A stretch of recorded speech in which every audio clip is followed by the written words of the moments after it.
those behind the scenes in music and fashion culture. Welcome to Atlanta. We're here at Camkirk's photography studio. Come on. Well,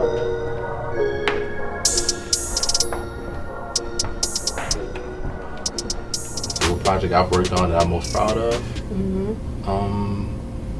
Bad and Boujee for the Migos. The hate and the devil keep jumping me. Back rows on me, keep me company.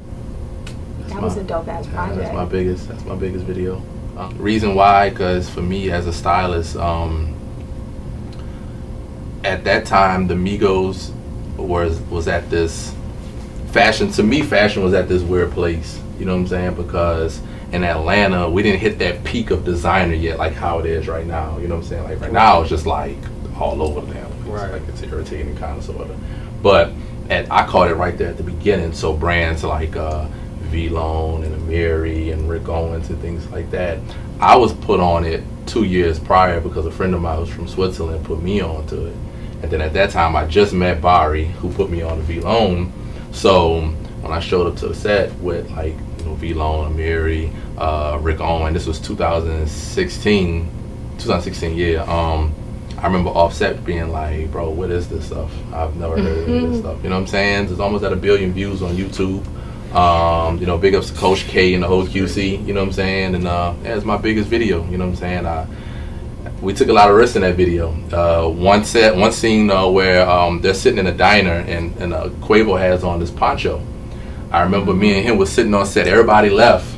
It was just me and him sitting there smoking. And he only bought like a couple of t-shirts, some sweatpants. He was like, man, bro, like you got set dripped up, bro. Like I can't just be like this. So we sitting there high, you know what I'm saying? And we were looking at the girls' wardrobe for the models. And there was a poncho up there. And we both sitting there smoking, looking at the poncho. And he was like, man, you think I can wear that? I was like, hell yeah, you can wear this. He was like, man, grab that poncho. So I got up, I went over there, like everybody was on set. I grabbed the poncho, he put it on, he was like, man, forget the models, I'm wearing this. And it wound up being the look for that diner scene. You know what I'm saying? So like I said, it was just a lot of fun. Travis Scott pulled up that day, and Lil Uzi, and everybody was just kind of like in character. Because at that time, everybody was almost at that peak. You know what I'm saying? So it was just a good time on set. You know what I'm saying? So that's probably one of my biggest videos. You know what I'm saying? So that I'm proud of. Yeah, that's dope. That was a great video.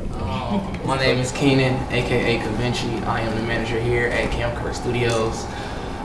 This is our studio. We've been here for about 3 years now. This is actually our 3rd year anniversary month. Hey, congratulations! Throw that out there. But it's been amazing, being here in Atlanta, being a space for creatives to come through and just network and just build their brand and build their craft as well. But I would say like the project that I'm most proud of, I would say the AT&T campaign that I shot. It's a 404 thing, and it was billboards all over Atlanta. Everywhere. And like everywhere. I would say anytime a t-shirt drops, I've been doing it for 15 years, and I'm still excited like to see somebody wearing my shirt. Like I'm like a little kid. I'll go up to somebody like, I designed that for Route 21. I designed that for Forever 21. It excites me, so that is still exciting. But most recently, and this is the first time that I'm announcing this on a large platform because the information isn't out yet, but I just recently got a proposal for the Atlanta Beltline, and I'll be painting the entire Edgewood Bridge. Yes, thank you. And the mural is about Tainos. Now, I'm Afro-Latina, I'm Puerto Rican, and I think that the conversation needs to also be had about how slavery and indigenous people are found in the Caribbean. And so this mural will be the first indigenous mural that will be on the Beltline, and so I'm super excited about it. I think that it's a step forward in the conversation that we're having right now as far as highlighting the truth about our history as Black and brown people. My main thing is like I really want to highlight the vibrancy of POC culture.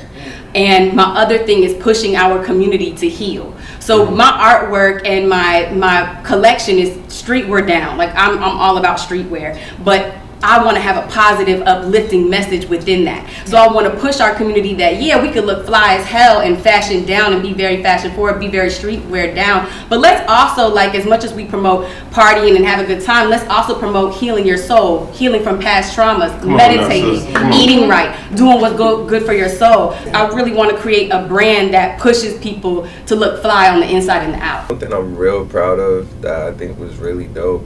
I did like a personal shoot. Right. It was very like minimal, and we had like a whole collective of like just talented art people come together, and we did like a it was kind of inspired by like the Yeezy fashion show that he did at the Garden. Okay. And it was kind of like that. It was just some real chill, like, but I did the whole thing, like the whole headache of it, like get everybody together, scheduling times, booking the studio time.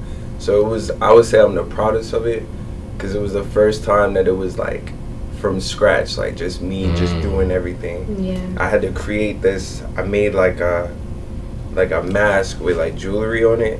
Oh, fire. And like the glue that was holding the shiny shit together was literally like coming apart. Like it didn't even have time to dry. Like I did it that same day. But it all worked out and it came out pretty dope. Like, yeah, it was cool. Like I would say, we called it the Rosewood shoe. I would say that was probably like my biggest, that was my baby for sure. One of the memorable sets that I worked with was with Wale, Matrimony, the song. Oh, you did that one? Yeah, I did I was the main hairstylist for that. And that's a big record. It was awesome. Usher also was there, and when they had a dual album that they were working on. What a Time to Be Alive? Yeah, right. Yeah, we were on set for about 2 weeks, and it was amazing. The pay was great, but we were all like in a desert with Hummers and mansions. I'm a producer. I started producing in New York. I came to Atlanta 2 years ago, and I kind of dove into the culture with this good sir right here. This is my business partner. He's a photographer, and we started a brand called Just Be a Good Person. And I think that is what kind of pushed me into the Atlanta culture or scene. I feel really good about what we're doing. It pushes a positive message, but it's also helped me step outside of my box and see a different way of production. I was used to like a really fast-paced, savage, cutthroat life in New York in production. Aren't we all? And I came here and I realized I had to slow down a little bit. Yeah. And I had to listen, and I had to take budgets. Hold on, Shawty, what you mean, cool? But I've made friends with some great people, and I've learned a lot. And I think that the culture in Atlanta, like Lily said, it has a lot of potential for growth. I think that we need to inject our creativity and support one another. But at the same time, I think that the artist in Atlanta has a lot to learn still. I'm MF Griffin. She talks for me, so. I'm MF Griffin, and I'm from Atlanta, Georgia. This is my home. I love Atlanta. I do. I content create, photographer, cinematographer. Man, it's one thing about it, man. Atlanta's a place where you can get it if you really want it. Fast. Yeah. And I mean, this is like the only places I know where you can, plant a little seed and get a whole tree out of it. But you just gotta stop questioning the process and go get it. That's part of my problem. I just question myself so many times. But like again, this is like she said, she been for 2 years and she already on a panel, man. Atlanta they'll rock with you if you out here producing. I went from being a fashion editorial photographer to being a creative director to being a director, art director, just excited. My name is Shana Quinones. Everybody calls me Shay. Right, exactly. So we got there, Shay. Last name in there? I'm Panamanian, Puerto Rican. Hey. Un poquito, whatever. But I'm sorry, but I'm from the Bronx, born and raised. Period. Like, Okay, so I've been in Atlanta, me and my partner, for 11 years. We started homeless, worked our way up from being out of homeless for 2 years to now living in Castleberry Hill. Fashion became part of my life, not because fashion was a passion at first. My mother passed away, and I took that coping mechanism to just create anything at the time, and I created clothing. And I kept going, and then my mind just started ticking to create 3D garments and horns, and Atlanta has just been a pinnacle for my career, basically. And I'm loving everything about Atlanta. My best moments are every moment, like everybody's saying, basically every moment that I create, because I didn't go to school for this. This is no prior training, no one teaching me how to cut and sew and read a pattern. So the world is my everyday inspiration. So I'm happy to be here. I'm excited to be in this panel. Thank you for having me. I'm excited. That's it. That's it. So thank you guys. You guys are an inspiration to me, for real. We're all from different places. Why Atlanta? And what do you think for the future of Atlanta is going to happen within the fashion industry? Well, for me, I'm originally from New Orleans. To me, in the South, Atlanta's like that. Atlanta's like if you're like in Florida, the South Carolinas, the Alabamas, the Mississippis, Atlanta's like the Hollywood. Yeah. You know what I'm saying? Like, for me, it was just like, let me go to the city where they have all those artists that and try to make it there. And I feel like Atlanta was like that hub.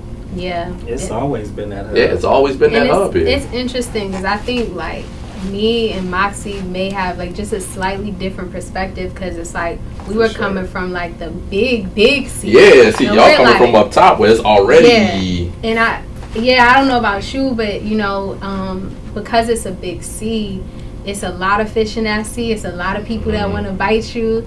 It's a lot going on. It's cold. It's expensive. And coming to Atlanta, it's wow, we can make it happen with our hustle mentality, because it is a different hustle up there. Sure. It's a literally, you wake up in the morning, you hit your feet to the pavement, and you there. Let me ask you a question. Y'all a question. What do you think about the oversaturation of what's going on in Atlanta? Do you think it's getting a little bit too oversaturated? It comes with the territory. Same. I was going to say that. So I think that Atlanta's in this place where in about 5 years, it could be up there with New York and LA. It really could be. It's there already. Yeah. Because if you think about it, right, Atlanta is a place where, for example, right, Atlanta is the face of hip hop right now. Sure. Regardless of how anybody feels about where they're from, Atlanta is literally the face of hip hop. Y'all have the most artists that are doing very well in their careers. So with that comes the territory. Obviously, if people are watching your artists, they're gonna want to dress like them. They're gonna sound like them. They're gonna want to be like them. That's a part of being on top. So Atlanta right now, I feel like the reason why it's oversaturated is because there's so many artists from here who are influencing not only Atlanta people, but people from other places to be like Atlanta. A lot of people move here for that outlet. My next question, I want to get into the actual business, and Fee, you hit on it a little bit. The actual business of the industry. I feel like culturally, people of color are responsible for 80% of what happens as far as advertisements, as far as how things are pushed to us, how we buy things. All those different things coming from people of color and creatives. So how do we get our worth with these big brands? You have Gucci and Fendi and Prada, basically using what we have. You know what I'm saying? And I feel like we can do that right here. We don't need Gucci and Prada and Fendi. So if you guys can just chime in on different ways that you see us getting our business right in the fashion industry and making a bigger mark, please do. The only reason why Gucci, Prada, and Fendi is popping, number one is because it's Dapper Dan. What we need to do to change what has happened with Gucci and these big brands still thriving off of our identity is support each other. Instead of buying from these brands, we need to really take the time to support each other, and these rappers need to start talking about these independent brands in their songs versus talking about Gucci, Fendi, Prada that not gonna do nothing for them. You know what I'm saying? So I think that's my biggest thing, is that we need to support each other. Boom. Well, for me, is that, you know, the problem that I have with these brands, regardless of what the name of the brand is, that artists have lost their identity. I cannot tell from a music video who this artist is. It's a clone of everybody looks the same. It's the same brand. That's a fact. What happened when back in the days you woke up and you saw this Michael Jackson video and you keep repeating this shit over and over again because you have to look at the choreography and the styling and everything that went into it. And now it's just this sort of like laziness of, I just go to the mall, buy the most expensive jacket I could find. Get some and snacks then, and hold it to and the then ear. just shoot it in Don't a forget parking the lot. snacks. And just shoot it in a parking lot. So like there's that. no creative innovation. There's no thought process. I don't want to look like you or anybody else. So if you are a mega star, obviously, but if you're a mega star, and I don't want to name names, but I know who you are. Anyway, if you're a mega star in this city, you need to understand that when you step out of the plane into another country, you are representing this city. Facts. Absolutely. So the same Gucci jacket you have, this motherfucker has too. Sorry, am I supposed to curse here? Okay. It's what I'm saying to you. I cannot remember who you are because all you're doing is the easy way out of, I have this money, I could buy this brand. Who are you? What do you like? Maybe you're a hood kid, but you want to look punk. Demanding more and not putting so much into the big guys' hands of the old school industry. I think, you know, like, no offense to anyone that has been hurt during COVID, of course, but I think this is a very reflective moment right now. Because now that there are no buyers, there's no New York Fashion Week, there's no London, there's no Paris, there's no, you know, merchandisers going to these shows. It's like we have this opportunity in this space and time to like really move forward and figure out a whole new way of doing something. If we could have a situation where, let's say for example, he puts up 50 racks, he puts up 50 racks, you put up 50 racks, and I put up 50 racks, and we go and we buy a whole neighborhood and we say this is gonna be the strip. This is gonna be like 5 points. We're gonna put all of our stuff here in this one designated area. Over time, I feel like that would create a space for us to really take control and have more like control over what's going on.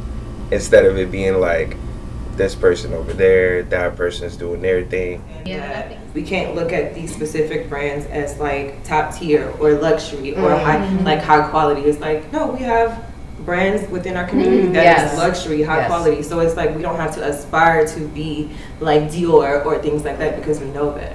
We change the narrative. Like I have, like, you know what I mean? Like it's more about like self-love within our community. Like I love us, I love your culture. I wanna expose your culture, and you know what I mean? It's more about like community connected. Yeah, community. And like, but I think it's a little bit of a blessing in the fashion industry because right now the way we merchandise, the way we buy, the way we, you know, I think that's all shifting to a different type of era because there is no New York, London, Paris Fashion Week this year, which is going to be a major thing in the fashion community. And it's going to say, okay, without brick and mortar stores, how are we buying?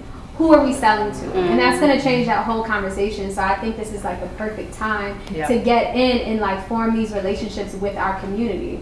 So, you know, I look forward to like how we're going to change. If you guys have any ways or any ideas on how to chime in with the change, let me know. I was thinking we should start a union, an artist union within Atlanta that can bring us together, one, trademark our work, so other companies that try to take our work, we can sue like everybody else do. I feel like that's what we're really missing in Atlanta. I don't think it's a union for artists that I know of, and if it is, let me know, because I need to know.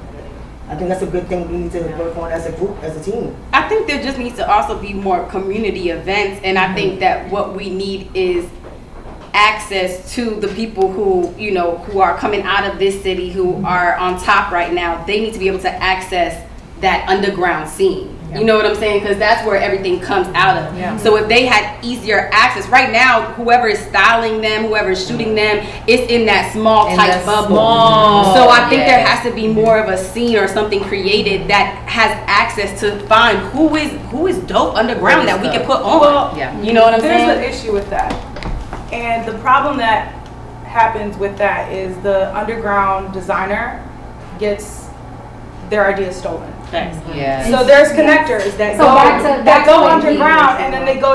they go to Of Ye, course. and they're like, yo, they're wearing this. Go do that. Go do the two-tone. And then he comes out next month with everything, and this designer is struggling to keep a job and create one piece. So it's like their ideas are getting stolen. So there needs to be a way to maybe even connect that small designer to the big designer or the big houses that can actually provide them funds to create these pieces, to create their ideas, to get their ideas out there, because that's the problem. They have all these ideas, they're wearing it themselves because they went to the thrift store and they put it together, but now Kanye's little person is out here just stealing all the ideas. So it's like I chose Atlanta just, I used to always come visit a lot. Where you from? Cincinnati, Ohio.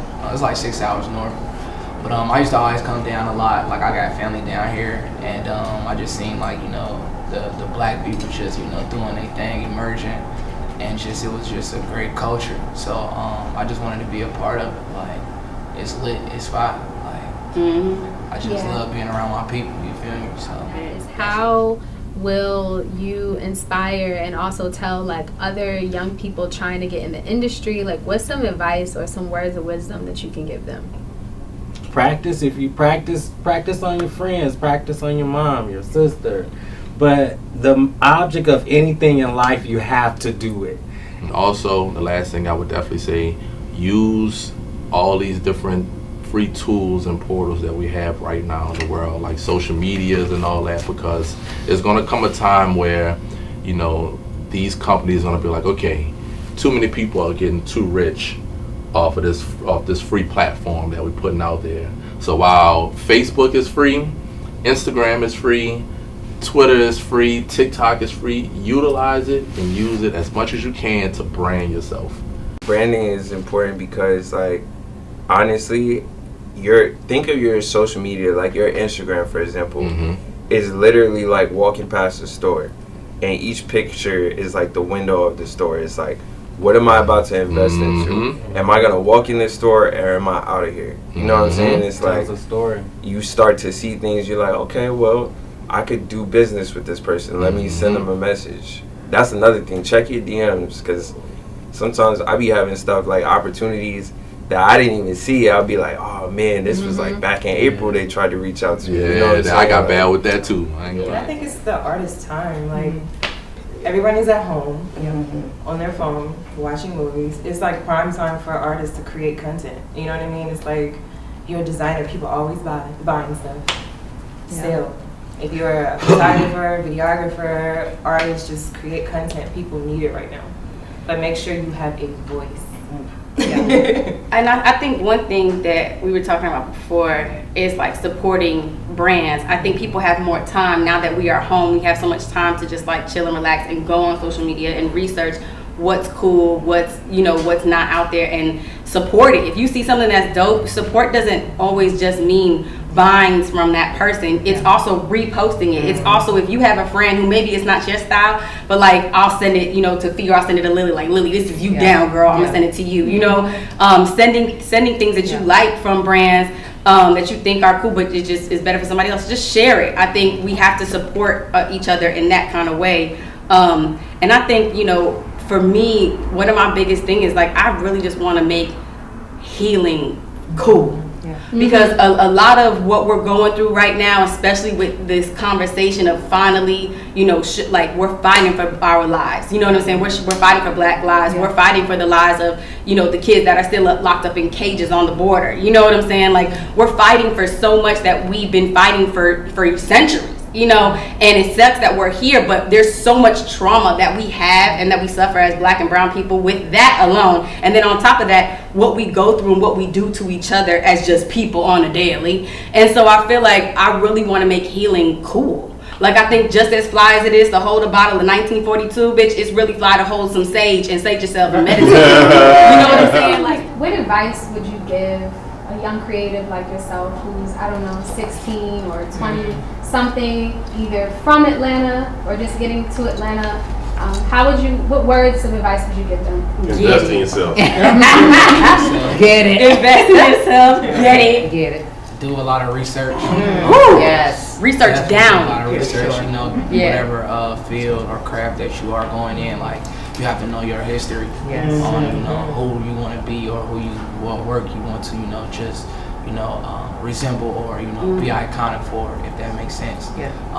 Because I'm just literally like, I was a photographer. I look up, you know, the cool photographers, sports photographers that have shot, you know, Michael Jordan, Muhammad Ali. I want to I want to, you know, go down that path as well. Also, keep that mind strong. Like, it's gonna be discouraging moments out here. Because I mean, I know at one point we all been, you know, down to the point where we just, you know, had to question our work or question ourselves. But Let's work for the post office. Yeah, I've been there. Been there. You know, just make sure you stick with it, because like, if this is what you want to do, it's going to require long nights. It's going to require you to, you know, be broke. Be broke. Be broke, get it again, and then go broke again. Keep, you know, just working hard and, you know, staying consistent. Don't worry about social media or Instagram or all of that, because that's the easiest way to, you know, to get discourage yourself. Yeah. Just by trying to, you know, compare your work or, you know, just, you know, worrying about what everybody else is doing. You don't have to put a time limit on, you know, what you want to do or what project. If you know it's not ready, you know, you need to, you know, do this, that, and the third to make sure that it's at your quality and what you want to release. Make sure it's where you want it to be, because you just don't want to rush anything and put anything out, and now you just, you know, another person that just went by. So I think also, don't be afraid to reach out to people who you admire and ask for words of encouragement, advice. If you could, if they could be a mentor, because closed mouths don't get fed.